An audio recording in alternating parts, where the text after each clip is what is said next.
Olá a todos, sejam bem-vindos ao canal mais uma vez.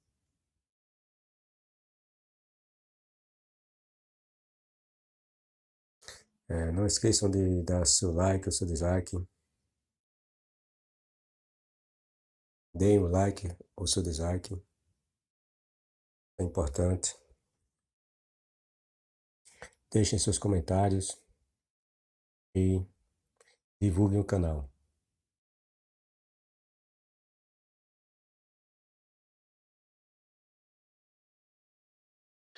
Hoje vamos falar sobre a questão do nome, da santidade, do nome que a Bíblia diz que há por trás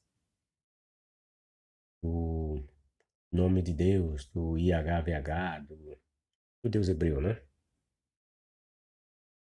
Esse tema é tão importante nas mentes, né, de alguns cristãos e alguns não todos os cristãos, mas sobretudo os judeus, né, que até hoje acreditam na santidade que há nesse nome.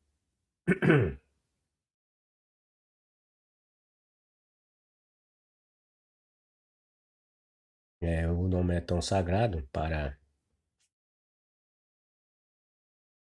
judeus, hein? Para os judeus, que eles não mencionam o nome, esse nome, né? Dizem não mencionar esse nome. Não é nem porque não sabem o nome, mas sim porque o nome é sagrado. Já outros dizem que, como o hebraico era uma língua que só tinha consoantes, né? Uma, uma boa parte das línguas lá do Oriente. Então, devido à superstição, né, alguns dizem, ou a tradução, ou a interpretação equivocada de um dos 10 mandamentos, então pararam de pronunciar o nome e esqueceram quais seriam agora as vogais que se encaixam lá nas 4 consoantes que compõem, supõem compor, né, o nome divino de Iavé, que nós chamamos de Iavé o Jeová, né? A maioria das traduções seguem essa linha de pensamento dos judeus. Evitam colocar o nome ou transcrever o nome. Muitas traduções não colocam o nome, coloca onde aparece o tetragrama, né, o famoso tetragrama, colocam um Senhor, não colocam nem as 4 letras, né? Colocam o nome Senhor, Adonai, em substituição ao nome do Deus hebreu. Bom, mas será que isso é verdade? Será que esse nome é sagrado? O nome Iavé ou IHVH é sagrado? Será que tem sentido isso? Vou mostrar nesse texto que isso tudo é mentira. Não tem nada de nome sagrado. Tudo coisa da mente de pessoas, vamos dizer assim, ignorantes que acreditam num livro dito sagrado. Certo? O nome Iavé ou IHVH é sagrado. Faça.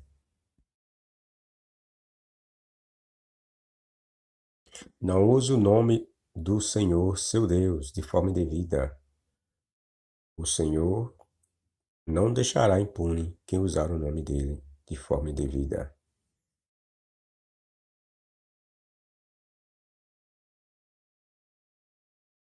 Então, a partir dessa declaração, muitos entendem que o nome não pode ser, nome dito divino, não pode ser pronunciado, nem mesmo escrito, né?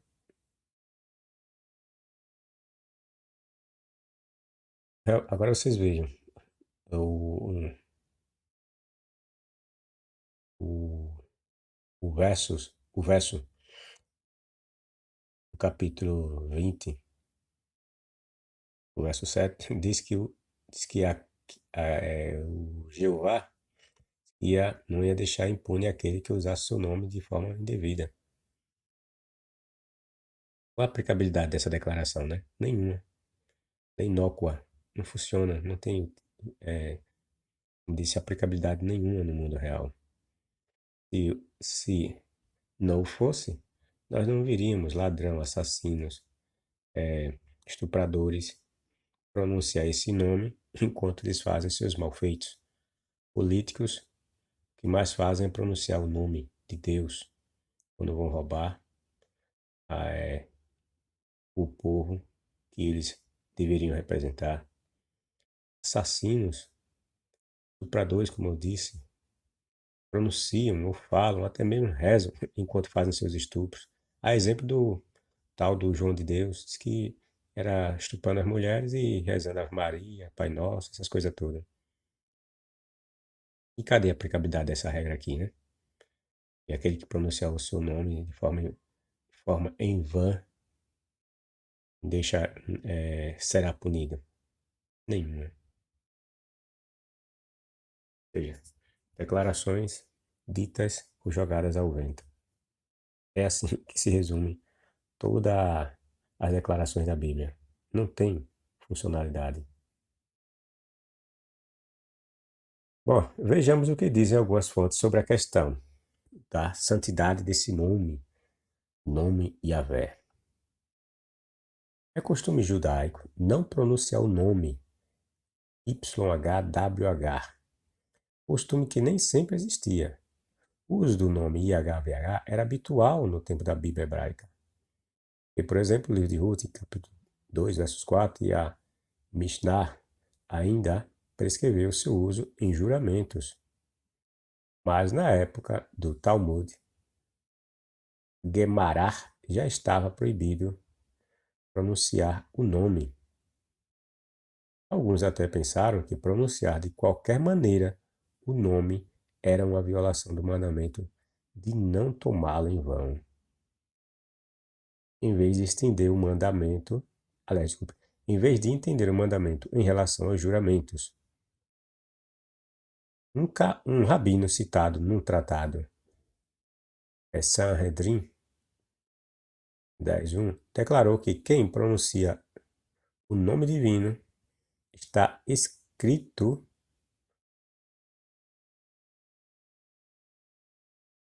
quem pronuncia, né, o nome divino como está escrito, não participará no mundo vindouro. Por isso, na leitura a voz alta, Adonai, Senhor, substitui YHWH ou YHWH em hebraico e foi adotado pelos tradutores das diversas línguas estrangeiras em grego, em latim, Kyrios, né? Kyrios e Dominus. Depois de introduzir os sinais vocálicos, os massuretas, a lembrar o leitor que ele devia dizer Adonai, Senhor, deram a YHWH, as 4 letras do tetragrama, as vogais de Adonai em vez das suas próprias.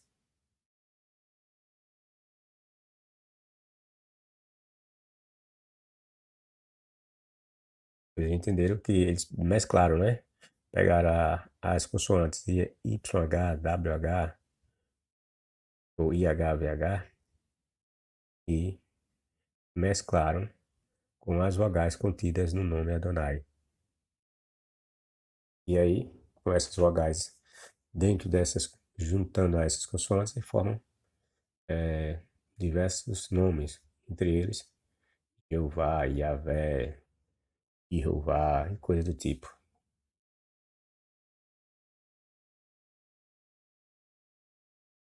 Temos a fonte, né? Wikipédia.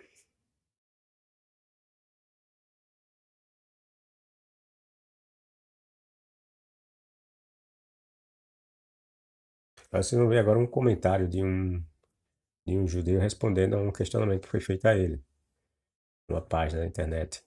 E essa pessoa pergunta, né, questiona por que os judeus não pronunciam o nome de Yahvé se há passagem na Bíblia que incentiva a que se fale o nome Javé.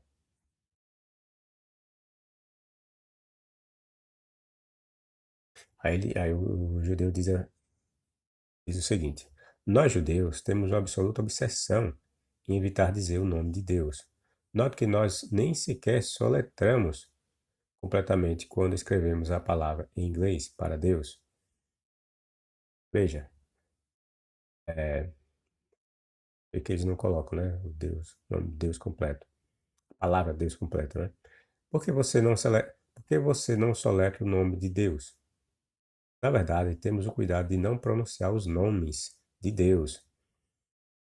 Há essa tradição, essa crença, né, no judaísmo de que Deus teria vários nomes. Isso em virtude daquelas declarações lá do Velho Testamento, né, em que o Yahvé aparece o El, né? Aparece como El Elyon, El Shaddai, El Olam e coisas do tipo. Os judeus acreditam que ali seriam um dos nomes de Deus, né? Um dos nomes não, alguns nomes de Deus. Na verdade, temos o cuidado de não pronunciar os nomes de Deus, exceto quando lendo a Torá ou orações. Nossa cautela baseia-se na compreensão do terceiro dos 10 mandamentos. Você não tomará o seu nome em vão. Embora esse versículo seja classicamente interpretado como referindo-se a um juramento sem sentido, usando o nome de Deus, sem sentido usando o nome de Deus. Evitar dizer o nome de Deus se estende a todas as expressões, exceto a oração e o estudo da Torá. Então ele está dizendo que, para um judeu, o nome de Deus não pode ser pronunciado e escrito de forma nenhuma, exceto quando eles estão fazendo orações e lendo a Torá. Nas palavras de Maimonides, um rabino, né, bastante conhecido entre eles, né, o grande codificador judeu, não é apenas proibição de falso juramento. Não deves tomar o nome de Yahvé em vão. Esse Maimonides entendia que não era simplesmente uma proibição de usar o nome em falso juramento. Entendia, e além disso, em vez disso, é proibido mencionar até mesmo um dos nomes designados para Deus em vão, embora não se faça um juramento, porque o versículo nos ordena dizendo: temer o nome glorioso e temível, incluído no temor, é não mencioná-lo em vão. Portanto, se por causa de um lapso da língua alguém menciona o nome Deus em vão, ele deve imediatamente se apressar para louvar, glorificar e venerar, de modo que não tenha sido mencionado em vão. O que está implícito? Se ele menciona o nome de Deus, ele deveria dizer: bendito seja ele por toda a eternidade. Você não substitui o nome por ele. Eles usam o nome.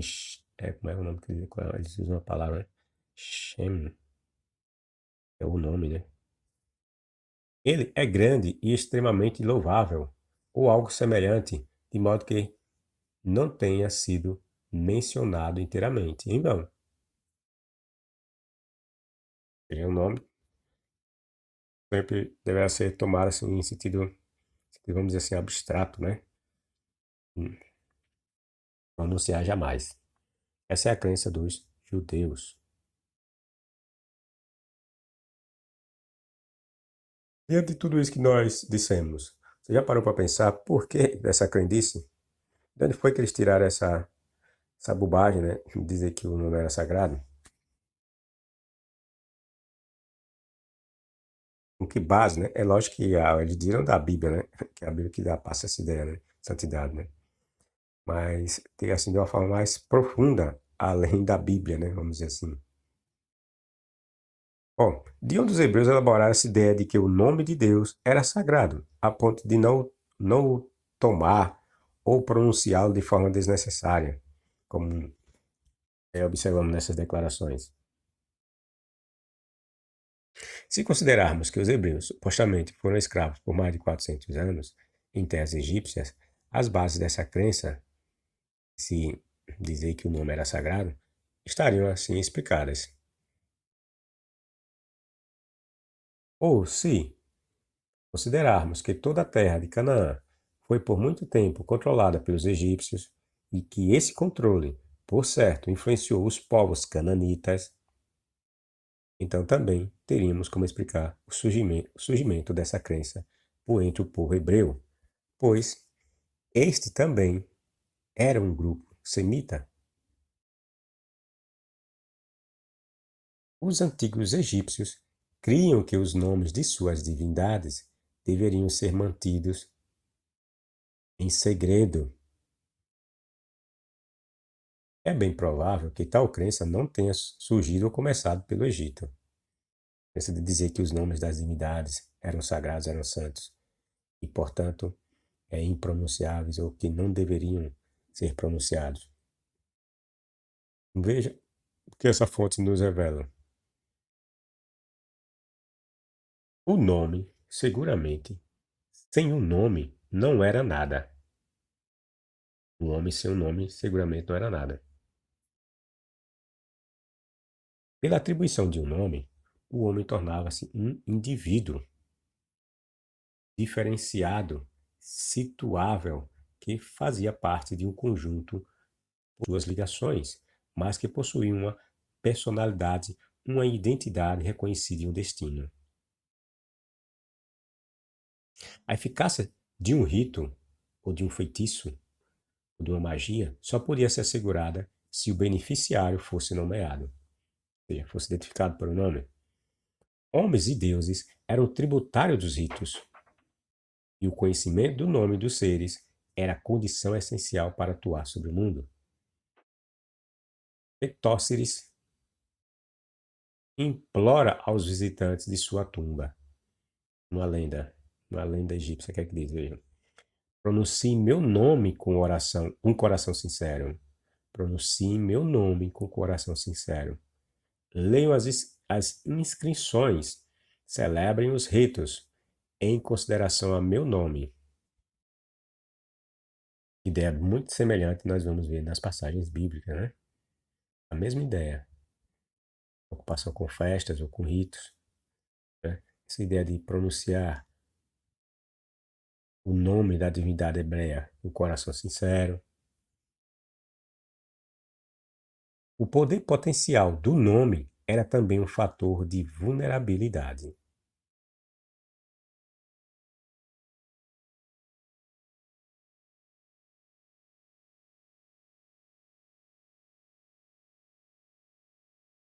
Os magos e outros ritualistas, nem sempre bem intencionados, não ignoravam o poder ligado ao conhecimento do nome. Ao modificá-lo ou ao utilizá-lo nos rituais com fins, por vezes, inconfessáveis, seria fácil atingir o ser designado ou ainda desviar um ser imaginário. Por fim, apagar o nome de uma pessoa nos monumentos equivalia não só a suprimir sua lembrança deste mundo, o mundo material, como também a privá-lo de subsistência no além.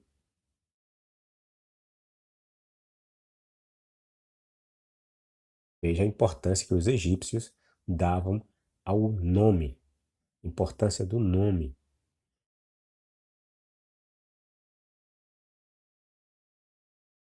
O nome divino era portador, veja a expressão, nome divino. Algo similar nós encontramos na Bíblia, né? O nome divino era portador da realidade que designava, e seu conhecimento constituía-se não só num instrumento indispensável para o ritualista, mas também numa arma para o mago. Farei com que se volte contra ti este Deus terrível, de quem pronunciarei o nome. Deus terrível, né? Nós vamos ver tantas essas expressões na Bíblia, né? Deus hebreu é um Deus terrível.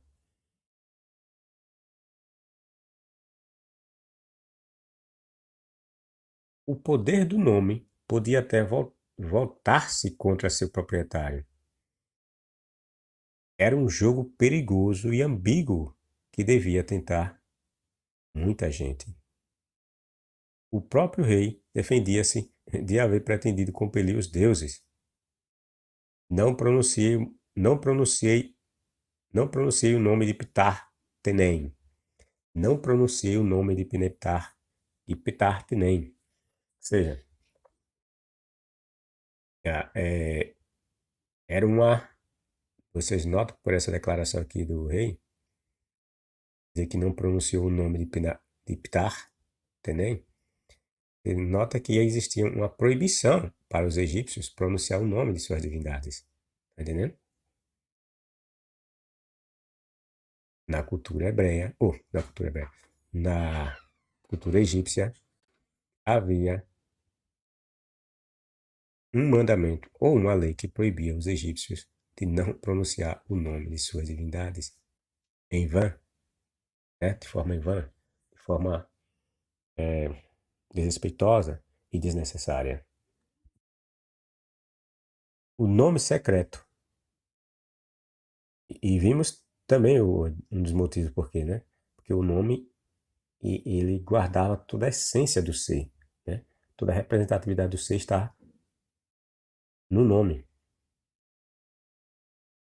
O nome secreto, uma presunção dos deuses, era manter secreto seu verdadeiro nome.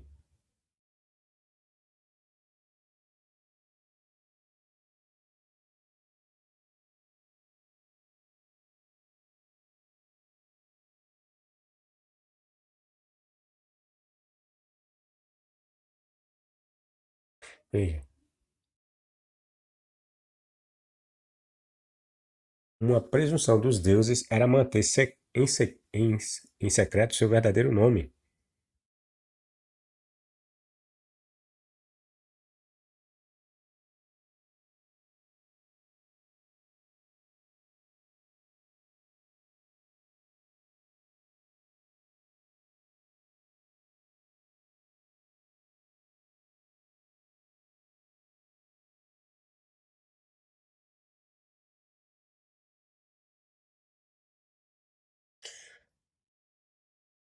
Ao conhecer o verdadeiro nome divino, o homem podia apropriar-se dos poderes reservados aos deuses.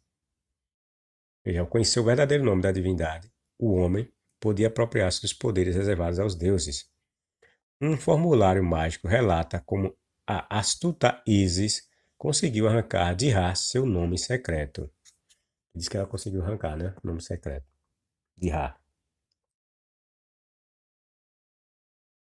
A deusa fez uma serpente para que mordesse o Deus Supremo, que era Ra. O Deus sofre atrozmente, mas Isis, em vez de exercer sua magia, submete a odiosa chantagem. Diz-me teu nome, Divino Pai, pois quem for chamado por seu nome viverá. Nessa passagem aqui, né, nesse trecho aqui, dessa lenda de Isis e Ra, percebemos a similaridade do que está contido na Bíblia. Por exemplo, que o Deus Supremo era divino, ou seja, a questão de divindade é uma coisa muito comum, né, entre aqueles povos.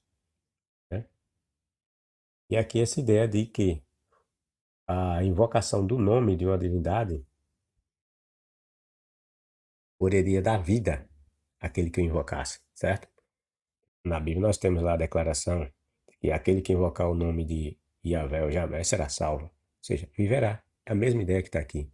Dize-me teu nome, Divino Pai, pois quem for chamado por seu nome viverá, ou se salvará. Ou seja, as ideias dos povos são sempre as mesmas. Sobretudo ali naquela cultura ali, é, hebreu, fenícios, egípcios, cananeus, talvez os hebreus, na verdade, eram cananeus, né? Vamos ver a similaridade de suas ideias e de suas crenças. Ra enuncia, então, seus nomes. Ra enuncia, então, seus nomes, apresentando um quadro da criação, mas o fogo vivo do veneno continua a atormentá-lo. Visto que, como diz Isis, teu nome não está no que me disseste. Ou seja, a deusa pediu que ele dissesse o nome, ele não disse o nome. Certo? Cansado de sofrer por quanto o veneno se tornava mais potente que a brasa, a capitula que meu nome saia de meu corpo para instalar-se em teu corpo. Por essa transferência física, o segredo foi mantido e nenhum ouvido indiscreto, mesmo divino, pôde interceptar o poder de Ra. Ele não disse o nome, né? A, a lenda dá a entender que a lenda dá a entender que Isis passou a saber desse nome secreto de uma maneira mágica, mas não pronunciada. Ele disse que o nome dele passasse do corpo dele para o corpo dela. Né? Ou seja, o nome não foi dito assim de forma verbalizada.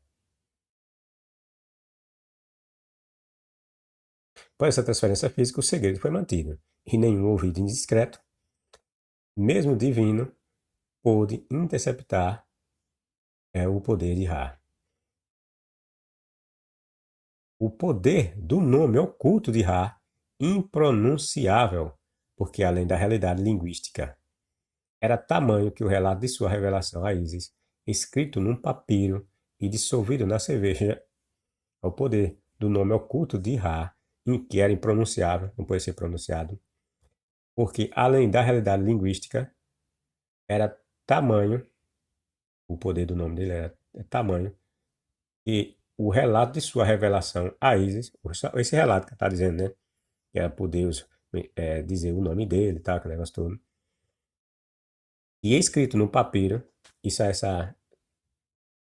esse diálogo entre a deusa e o deus Ra,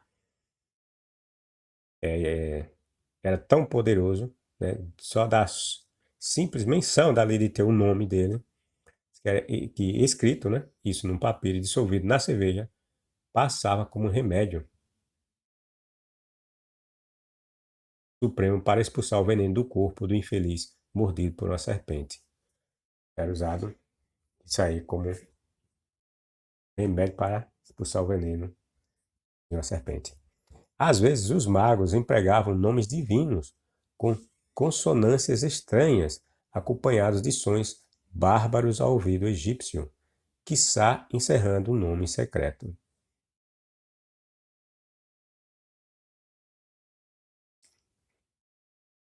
Outro expediente aqui são os possíveis nomes, né? Estranhos, né? Istes, Iteres Bisek, Iteres Seg, Regen, o Egen. Outro expediente utilizado pelos deuses para ficar fora do alcance de homens mal intencionados que queriam servir-se de seus nomes seria multiplicá-los. Era uma outra maneira, né, dos deuses manter seus nomes em segredo. Era fazer com que ele tivesse vários nomes. E assim foi como o que o Ra fez, né, inicialmente com Isis. Ela solicitou o nome dele e a lenda nos dá a entender que ele passou a dar nomes que não eram de fato os seus nomes. O seu nome real, certo?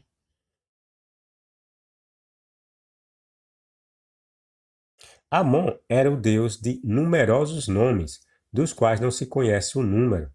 Amon, né, um deus egípcio, disse que tinha tantos nomes que era, era impossível contar esses nomes.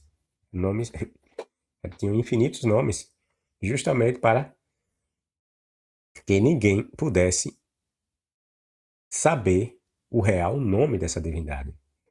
E nós vimos, conhecer o nome implicava controlar, muitas das vezes, aquela pessoa ou aquele ser divino. Daí a, a lenda, as lendas egípcias, passa essa noção de que os nomes dos deuses eram sagrados, eram santos e não deveriam ser pronunciados ou ditos. Igualzinho, aí eu trago para vocês essa ideia presente nos textos egípcios para a Bíblia. Não é essa a mesma ideia que a Bíblia nos passa quando diz que o Deus hebreu disse que o seu nome era sagrado, seu nome era santo, não devia ser pronunciado? Estão entendendo a relação que eu estou querendo estabelecer? Qual era o segredo do nome divino, se acaso fosse revelado? O que é que isso implicava? Bom, ele tentava proteger a personalidade divina mediante dois procedimentos opostos. Quer pela concentração da essência divina num local inacessível, quer, ao inverso, por sua diluição na diversidade do universo. O primeiro era o sonho dos magos, que pretendiam dispor, concentrado em algumas sílabas, de um poder divino que lhes permitiria desviar pontualmente a ordem natural e impedir o veneno de atuar. O segundo exprimia, na realidade, a imersão do poder divino, a extrema variedade de suas manifestações e, por conseguinte, a impossibilidade de descrever, de nomear todas as facetas da esfera de ação do Deus.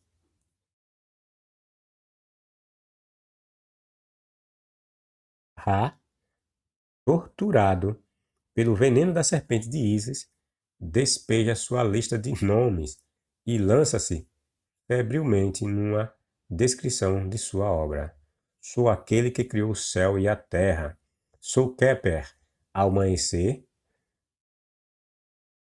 Ra ao meio-dia e Atum ao entardecer. Estão vendo? Como nós vimos, o Ra tinha vários nomes.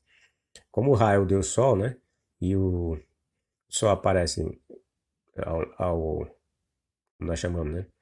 No nascer do Sol, aí tem o meio-dia e o entardecer. Então, para essas diferentes fases do período do dia para o Sol, eles davam um nome para o Sol. Logo pela manhã ele era chamado de Keper. Ao meio-dia era chamado de Ra. E à tarde recebia o nome de Atum. E essa variedade de nomes se dava justamente para, segundo a lenda, né, era manter em segredo o verdadeiro nome ou o real nome da divindade, evitando assim que alguém fizesse uso indevido do nome.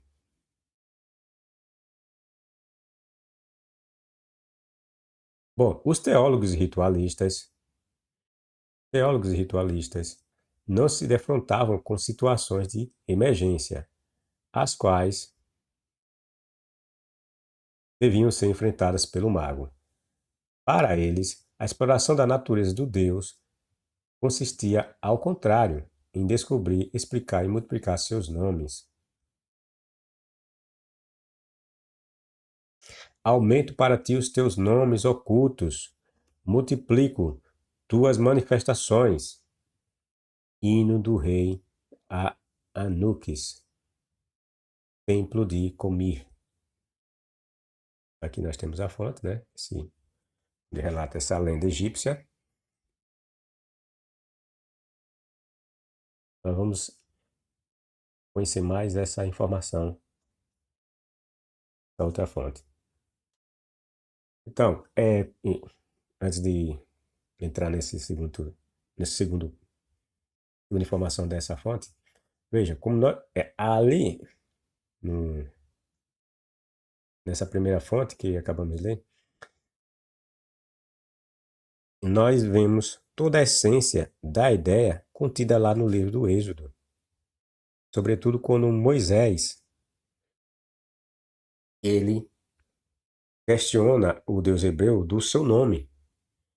Então, lembrado que quando Moisés aparece lá, quando o Yahvé aparece no Monte Sinai, Moisés questiona o nome da divindade. Ele quer saber o nome da divindade, porque, do contrário, os hebreus que estavam no Egito poderiam indagá-lo a respeito do nome da divindade que ele estava representando, já que os hebreus estavam em meio a uma diversidade de deuses, né, egípcios. Então, era necessário saber quem era aquele Deus que Moisés estava dizendo que havia falado com ele, que representava o povo hebreu, né? Aí vocês percebem na passagem lá do Êxodo que o escritor do Êxodo, que escreveu as passagens de aparição do Deus hebreu, ele goza dessa mesma ideia primitiva dos egípcios quanto à santidade do nome. É tanto que ele escreveu, né, lá mais tarde, lá no capítulo 20, que o nome era sagrado, santo, certo? Igualzinho o que os egípcios pensavam do nome de suas divindades, que era sagrado, santo e impronunciável, certo? E veja também que inicialmente o Deus hebreu, ele, ele evita dizer o nome de imediato. Ele não diz seu nome logo de imediato. Ele fica tardando em dizer o nome, certo? Aí na parte final é que ele chega e diz: esse é meu nome, né? Eu sou Yahvé, que não costumava aparecer para Abraão, Isaac e Jacó pelo seu nome, né? Mas que Yahvé seria o seu nome a partir daquele momento e por todas as gerações, certo? Então, o que nos mostra que a lenda egípcia, ela, ela influenciou a lenda dos hebreus em dizer que o nome de seu Deus era sagrado, santo, impronunciável e que deveria ser mantido em segredo. Em segredo no sentido de não ser pronunciado, né? Como nós vimos nas lendas egípcias. E essa ideia de multiplicidade de nomes, também o escritor do Êxodo, nessa questão em que Moisés questiona o nome de Yahvé, vemos também uma relação com a lenda egípcia. Por quê? Porque o escritor do Êxodo também diz que o Deus hebreu, lá no tempo de Abraão, de Isaac, de Jacó, e podemos subentender também no tempo de outros, de anteriores patriarcas, certo? Nessa passagem, lógico. Ele não deu a conhecer o seu nome a essas pessoas. Por quê? Porque ele tinha esse nome como sagrado. Ele temia que esse nome, vamos entender assim nessa passagem do Êxodo, é lógico que eu tenho um vídeo que explico, na verdade, é um, um outro ponto de vista desse que escreveu essa passagem também, mas nesse ponto aqui da santidade do nome, então eu estou mostrando para vocês aqui, há uma relação da lenda do Êxodo com as lendas de povos ao redor dos hebreus que também gozavam dessa mesma cultura de dizer que os nomes de seus deuses eram santos, que deveriam ser guardados e que não poderia ser pronunciado de forma alguma. Está entendendo? Sim, então nós vimos essa preocupação do Deus hebreu de não dizer o seu nome, deixar seu nome às ocultas, assim como os deuses egípcios deixavam os seus. É dito no Êxodo, o escritor do Êxodo diz que aquelas pessoas do passado, Yahvé não deu a conhecer o seu nome, mas é pelo seu nome Yahvé, certo? Dando a entender que aqueles supostos nomes que aparecem lá, El Shaddai, El Elyon, e é tanto que ele fala, né?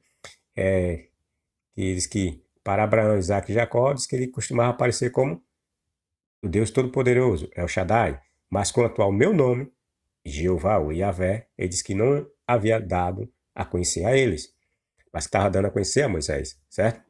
Então, dentro desse contexto, nós entendemos que o Deus hebreu, da mesma forma que os deuses egípcios, escondeu o seu nome em virtude da preocupação da santidade do nome e da preocupação de que alguém conhecendo o seu nome poderia controlá-lo, certo?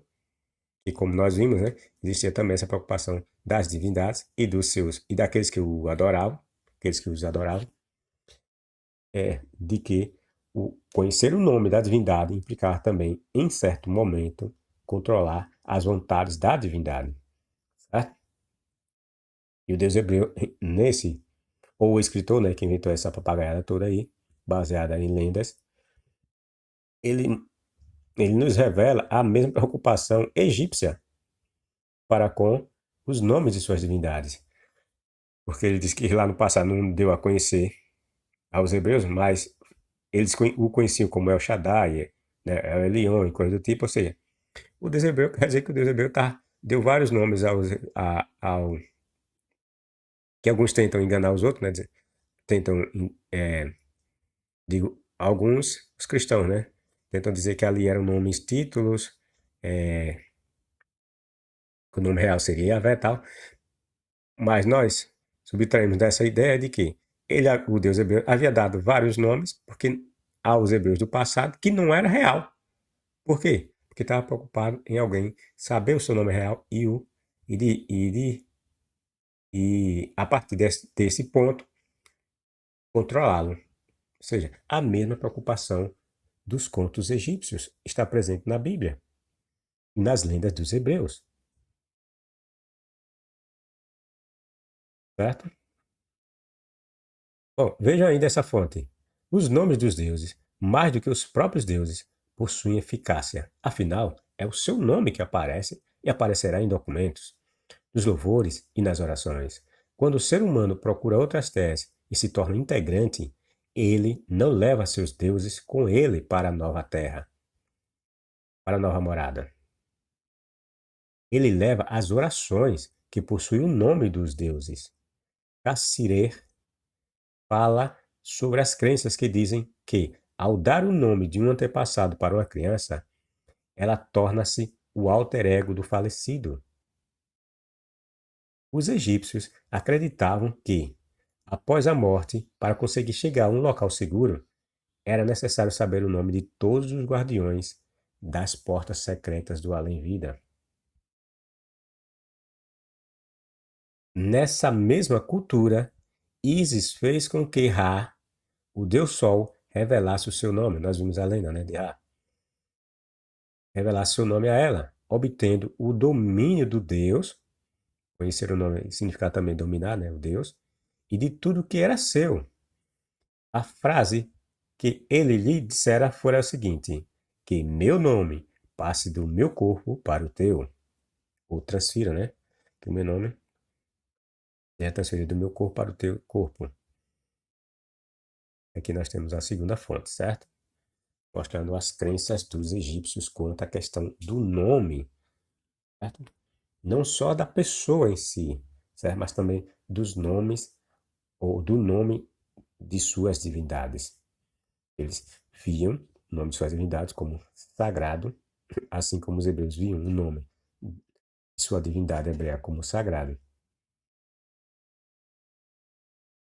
Sabemos que os hebreus copiaram muito do modo de ser dos egípcios. Essa verdade fica patente quando lemos as passagens bíblicas e as comparamos com aquilo que nos contam a história e a arqueologia. Certo? Quando alguém sabia o nome de alguma divindade, esta pessoa assumia o controle sobre as vontades daquela deidade. Assim pensavam antigos povos. Daí os povos antigos darem a seus deuses nomes genéricos ou ainda diversos títulos, nomes, bem como haver deuses com vários nomes. Tudo para que ninguém soubesse de fato o nome real daquela divindade. nós vimos todas essas ideias lá no texto, lá no texto das lendas egípcias. E como eu havia falado, essas mesmas ideias nós encontramos também dentro do texto hebreu, dentro das lendas hebreias.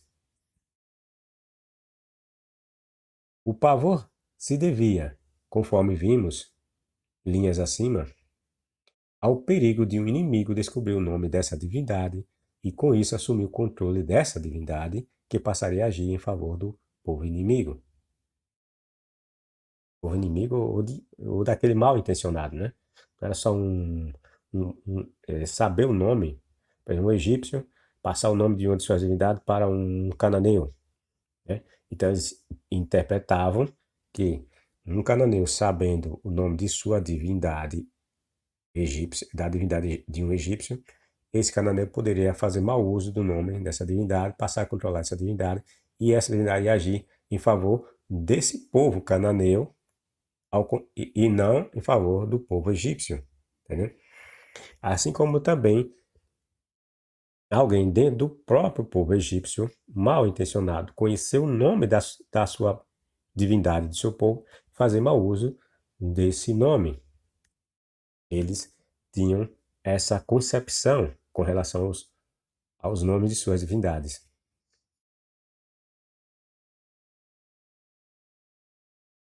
E isso se comprova quando lemos o papiro de Ipué, um texto mitológico egípcio. Ali é dito que os males que sobrevieram ao Egito se deu porque haviam descoberto as palavras mágicas. Pois bem, foi com base numa lenda supersticiosa de povos pagãos que os hebreus criaram um dos comandos contidos nos famosos Dez Mandamentos.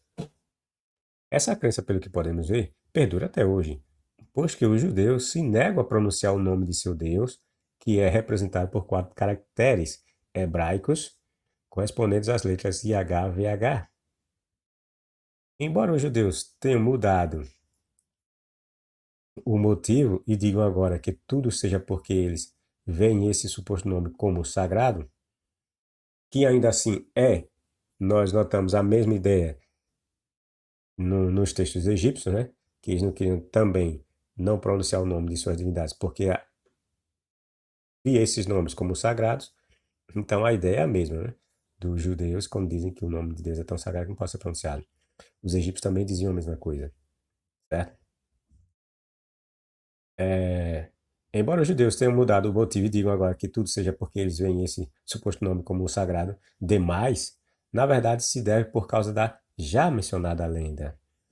Os judeus, eles guardaram essa antiga lenda dos povos antigos, e que os nomes de suas divindades eram sagradas, e não deveriam ser pronunciadas. Simplesmente isso. Os antigos judeus, portanto, adaptaram essa lenda primitiva, a santidade dos nomes dos deuses, à forma como eles encaravam sua divindade. Que lá era dos deuses, né? Mas os judeus assumiram o monoteísmo, né? Eles levaram para a sua crença monoteísta a ideia da divindade do nome, da santidade do nome, que estava presente nas lendas pagãs de diversos deuses. Então eles encaravam sua divindade depois que eles adotaram o monoteísmo, ou seja, os antigos judeus, vou repetir, os antigos judeus, portanto, adaptaram essa lenda primitiva, conhecida entre os povos, em particular os egípcios aqui que nós estamos tratando, a forma como eles encaravam sua divindade depois que eles adotaram o monoteísmo. Então eles adaptaram a lenda, né? Lendas que eram conhecidas desses povos, que dizia que o nome dos deuses eram santos, eram sagrados, eram impronunciáveis e tal, e levaram para dentro do monoteísmo judaico, ou judeu, quando eles adotaram o deus hebreu, o deus Javé, como seu único deus. Eles levaram essa crença para dentro desses escritos hum, monoteístas. Mas que eles já tinham essa lenda, né, quando eles eram politeístas, certo? Eles viam os nomes de seus deuses como sagrado, santo. A impronunciabilidade do nome IHVH, ou a, é o Rei Vav Rei, né?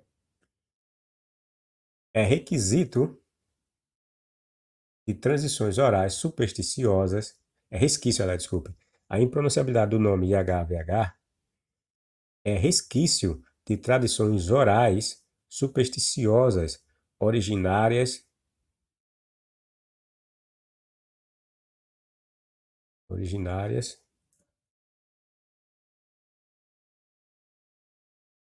de culturas pagãs.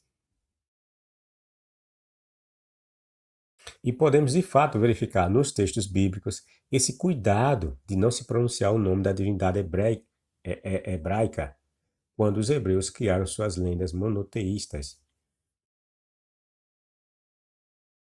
Vejam que Jeová, quando aparece a Moisés, este sequer sabia o nome do Deus hebreu. Moisés o indaga pelo seu nome, e a deidade hebreia afirma que seu nome nenhum antepassado de Moisés o teria conhecido. E quando analisamos todo o Gênesis, até a passagem em que Javé diz que seu nome não foi dado a conhecer, vemos que é algo estranho. Mas talvez vocês perguntem, então como há menção de passagens anteriores a essa, em que os hebreus mencionam o nome de sua divindade Javé? Essa questão é interessante e podemos apresentar uma explicação para tanto. O relato do Êxodo foi produzido para dar a entender que os hebreus do cativeiro egípcio não tinham conhecimento do nome pelo qual o Deus Yahvé seria, a partir daquele momento, conhecido. A lenda do Êxodo quer dar a entender que Yahvé tinha tanto amor aos hebreus do cativeiro que lhes revelou o que havia de mais sagrado, o seu nome. Yahvé teria, nesse caso, revelado algo que nenhum outro Deus, de nenhuma outra cultura, de nenhum outro povo havia feito em favor do seu povo. Já que os povos gozavam da ideia de que os nomes de suas entidades eram sagrados e não deveriam ser reconhecidos, né? Então, o texto exílico aponta que no passado Yahvé não se deixou conhecer por seu nome, mas para que Israel soubesse que era o povo eleito dentre todos os demais da terra, Yahvé se revelou em sua plenitude, no sentido de dizer o seu nome, inclusive, no caso, dizendo o seu nome, que outrora se encontrava oculto. A passagem quer dizer que o nome de Javé era oculto, estava oculto, ninguém o conhecia, certo? Então, a partir do Êxodo, que ele revelou aos hebreus, em especial ali a Moisés, esse nome que antepassado algum deles conheciam. O texto do Êxodo também tenta, dessa forma, mostrar que os hebreus se afastaram da antiga crença em que divindades não poderiam revelar seus nomes. Não era essa a crença que havia, né? Que as divindades não poderiam revelar seus nomes, sob pena dela ser controlada, né, por aquele que os conhecia.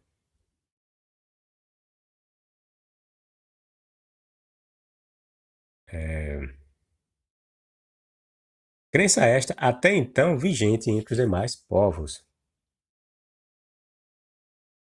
Sabemos hoje que a ordem em que os livros dos judeus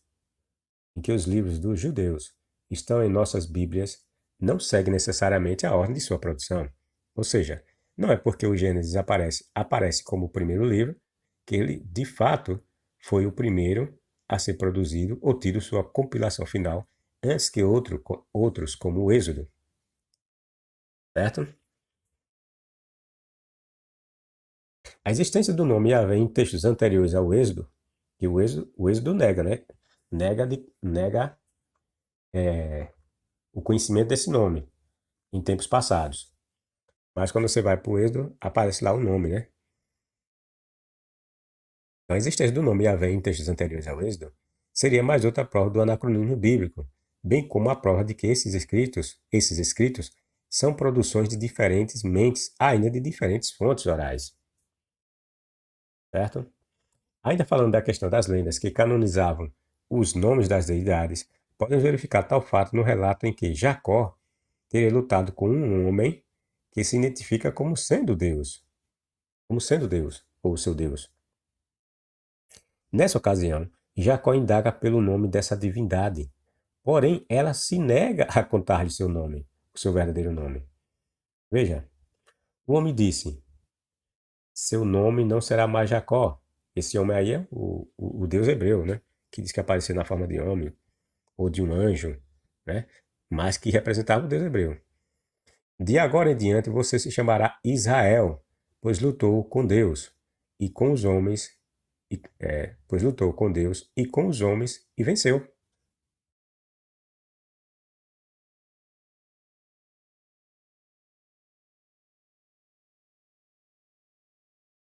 Por favor. Aí depois da luta, né? Diz que durou a noite toda, né? Jacó lá lutando com esse homem. Por favor, diga-me qual é seu nome, disse Jacó. Aí o homem, que era Deus, né? Ou se passava por Deus, ou representava Deus. Por que quer saber meu nome? Porque você quer saber meu nome, Jacó, replicou o homem. E abençoou Jacó ali. Vejam, Jacó quer saber o nome da divindade, certo? E isso, no caso, essa passagem de novo reforça a ideia do que nós falamos, do que o escritor do Êxodo estava querendo dizer quando disse que o Deus hebreu não apareceu aos antepassados de Moisés, como Abraão, Isaac e Jacó, pelo seu nome pessoal, mas sim por nomes como El Shaddai, Deus Todo-Poderoso, El Elyon e coisa do tipo. E o Jacó diz, o Jacó pergunta pelo nome, ou seja, ele não conhece o nome, tá entendendo? O nome real, né? Que é a divindade mais tarde, ou o escritor, na verdade, né? Vai tentar passar essa ideia de que lá no Êxodo é a primeira vez que ele dá o nome e que anteriormente ninguém conhecia tal nome. Então, essa passagem é uma prova explícita dessa ideia que nós encontramos lá no Êxodo, certo? E, e que, por sua vez, nos mostra que o Deus hebreu, ele cultua da mesma ideia presente na cultura egípcia. De quê? De manter seu nome em segredo, certo? E não querer revelar seu nome com medo de que pudesse ser controlado por aquele que o conhecesse.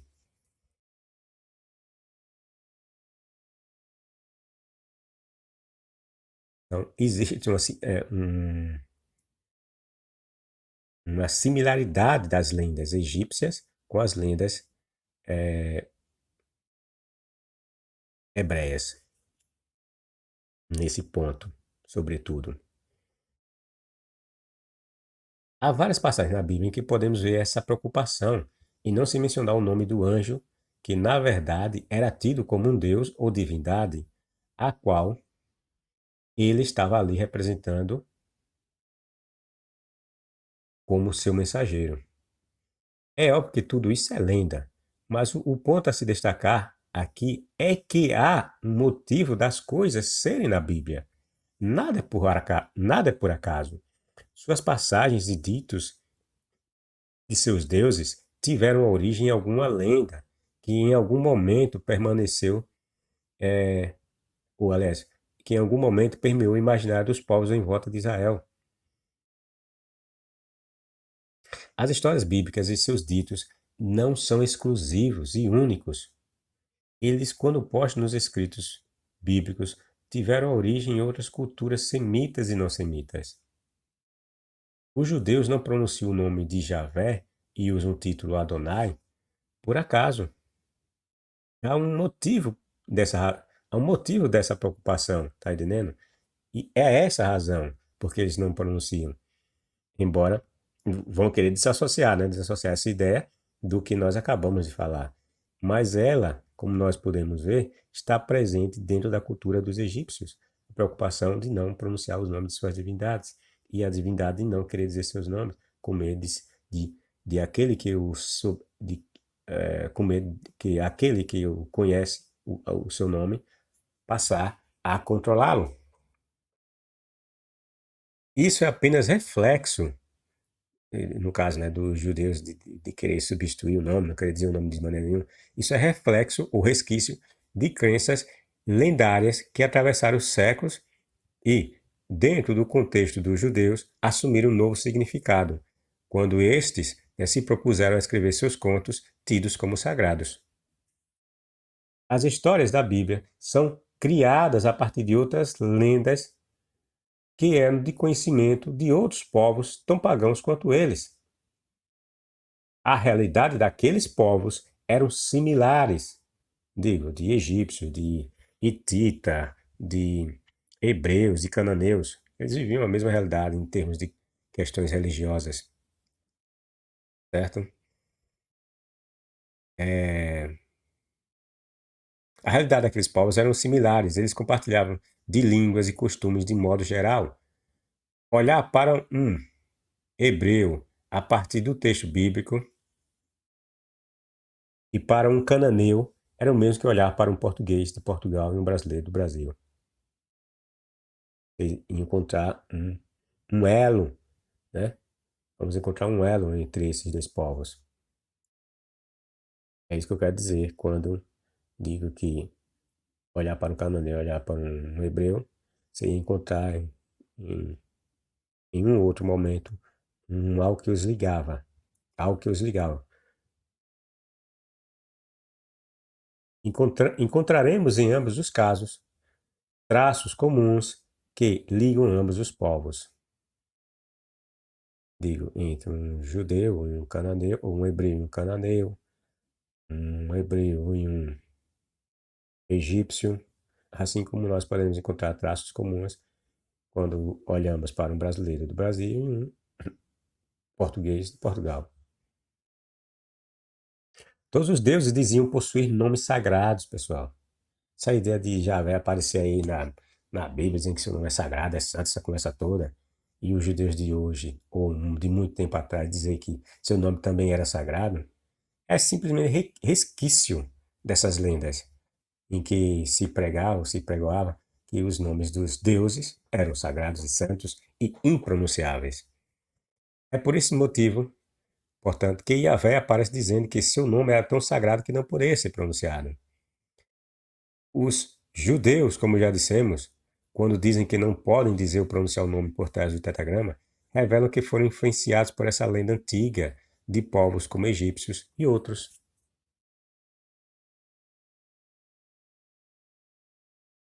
Entendeu, pessoal? Então, essa história de dizer que o nome de Deus, o nome Yahvé, Jagá, é sagrado, então, é conversa furada. É simplesmente nós estamos diante de uma lenda antiga em que povos primitivos acreditavam que os nomes de seus deuses eram santos, eram sagrados, eram divinos, eram impronunciáveis.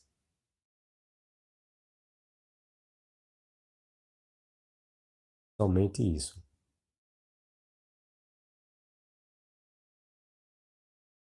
É isso aí, pessoal. Deixe seu like, seu dislike. Espero que tenham gostado do vídeo. Compartilhem, divulgue o canal e até o próximo vídeo, pessoal.